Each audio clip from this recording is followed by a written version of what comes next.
This is Plant-Based Briefing. I finally learned the secret to making mind-blowing vegan cheese in Texas, the beef capital of the USA, by Calen Otto of Unruly Travel at wanderwoman.online.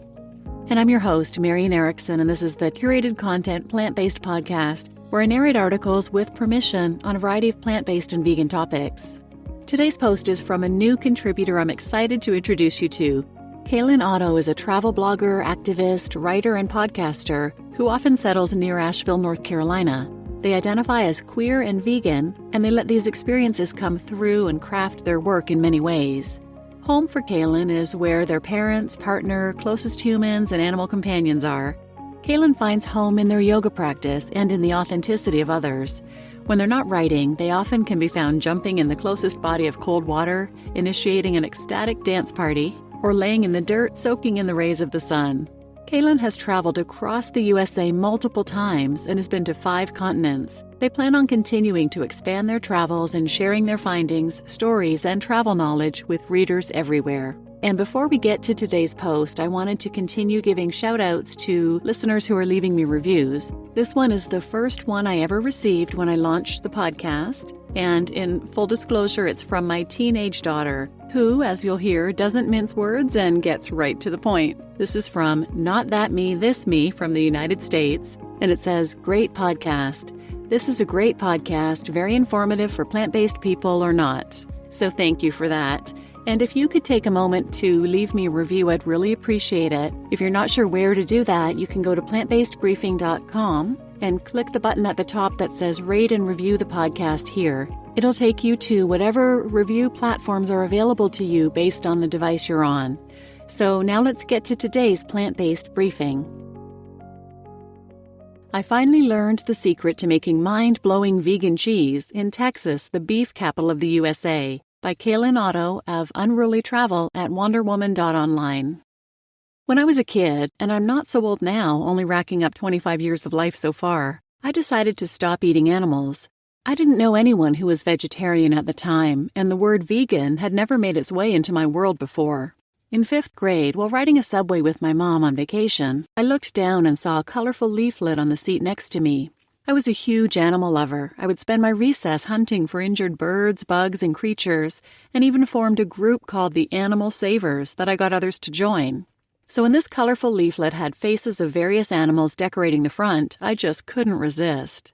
The leaflet must have been one of some animal rights group and told of what happens to animals in the meat and dairy industry.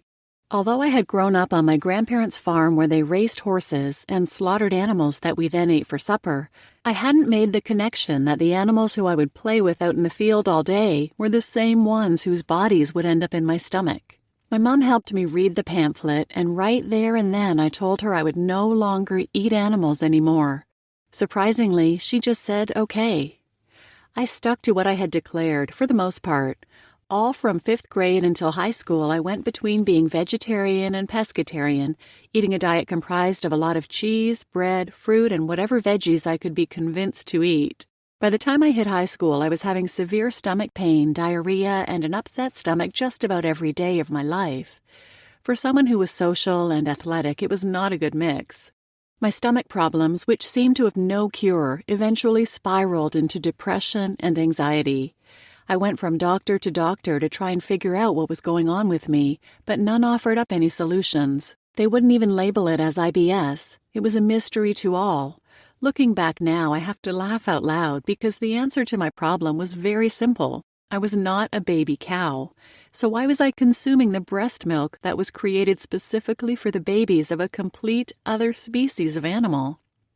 Once I cut out the dairy during my senior year, my life dramatically changed.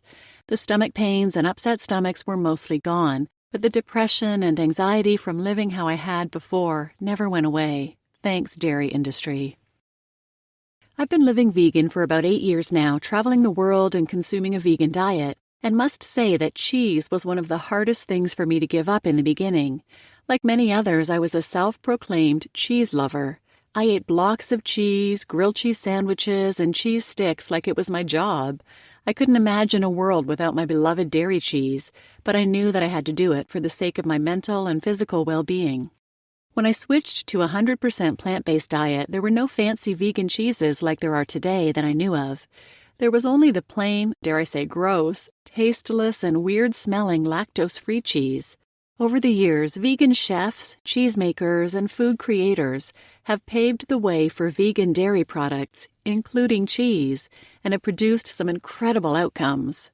I recently visited a high school friend in Texas who knew me when I was just going vegan and knew that I was close by to the famous Rebelcheese shop. Rebelcheese is a storefront with room to dine on their patio in Austin, Texas, that makes their own plant-based cheeses and meats while selling a variety of vegan goodies and wines.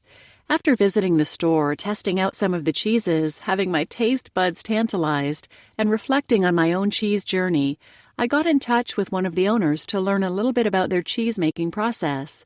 And P.S., did you know that Texas is the beef capital of the USA? They have more cows than human people. I spoke with Kristen Maitland, who is a co-owner and founder of the store, who helped launch it back in October of 2019. When I asked her about how the original opening had gone and how business had been since that day, Kristen said, "From day one when we opened, we had a line down the street basically all day. There's been a lot of repeats of that.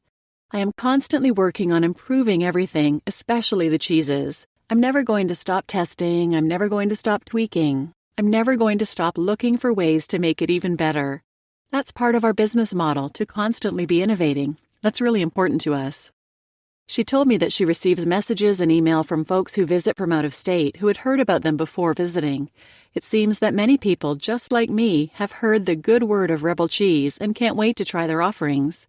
When I asked what the main driving points for opening the shop were, such as planetary health, human health, or animal welfare and rights, she responded that it was all of those, but animals were number one.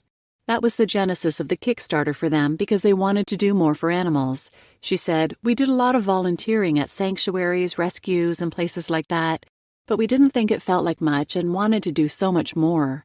We were passionate about vegan food. We had been vegan for a while and felt like there was a gap in terms of gourmet vegan cheeses. We combined our values and passions and decided to go for it. They have a lot of non-vegans come in each day and say that it's really common. They can't lock down the numbers exactly, but if they had to guess, they think that more non-vegans than vegans frequent the shop. 68% of the population has some sort of lactose intolerance. Whether it's deadly or they just don't feel good after consuming dairy, nearly everyone has some type of sensitivity to it," Kristen says. "We have a lot of people who come in and haven't had brie or a blue in 20 years. We also have a lot of people who get together there for celebrations, and they all have different diets. Normally, the reaction from people is very positive."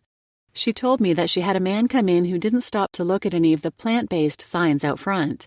She was working in the front of the house and sold him some cheeses.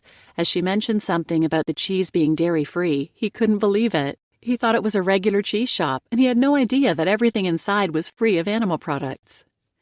I asked Kristen what sells the best, and the response surprised me. Their most popular cheese is mozzarella, which is funny because they have various cheeses that they age for weeks and tend to every day. The aged cheeses come in next on the list of most popular, and their brie was featured in the New York Times. She explained to me that there is not much out there like their cheeses, so they're always in demand. When looking towards the future of vegan cheeses, I asked Kristen what she saw. "I see the vegan cheese industry going where the plant-based milk industry went. 10 years ago, there was one option on the shelf. Now there are 30 or 40 plant-based milks to choose from, with new ones popping up every day. This is what people seem to be going to first. Dairy milk sales have really gone down. I see that happening with cheese. If it tastes just as good and you're not compromising on anything, why wouldn't you choose the alternative?" With environmental, health, and animal welfare factors to consider, Grandview Research reports that the global vegan cheese market size was valued at $1.01 billion in 2019 and is expected to grow at a compound annual growth rate of 12.8% from 2020 to 2027. Increasing acceptance of veganism among the consumers, especially among millennials, has been fueling the market growth over the world. Growing awareness about animal cruelty and the negative impacts on the environment caused by the dairy industry has encouraged consumers to opt for plant-based products. There was one more thing that I had to ask Kristen, a leader paving the way in the vegan cheese industry, while I had the chance.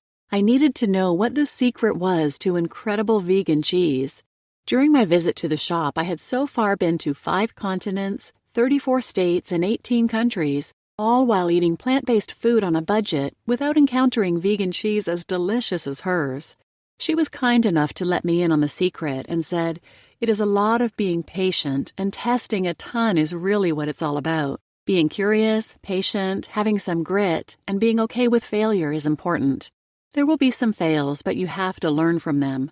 That is really how we got to where we are. We were relentless with our testing. We're still testing all of the time and looking for new ingredients and techniques." She left me with one final piece of advice for vegan cheesemakers who aspire to bring their cheeses to a whole new level. Be open to studying what the dairy industry has done for many years. That's what we have done. We've replicated a lot of their techniques and applied them to plant-based mediums. If you're eager to try the cheeses, meats, and other 100% plant-based products from Rebel Cheese, check out their cheese club. They ship out different cheeses once a month, each month, across the USA for those who join. You just listened to I Finally Learned the Secret to Making Mind-Blowing Vegan Cheese in Texas, the beef capital of the USA, by Calen Otto of Unruly Travel at wanderwoman.online. And I'm your host, Marian Erickson, and please take a moment if you can to go to plantbasedbriefing.com, click rate and review this podcast, and leave me a review if you have something nice to say. Thanks for listening.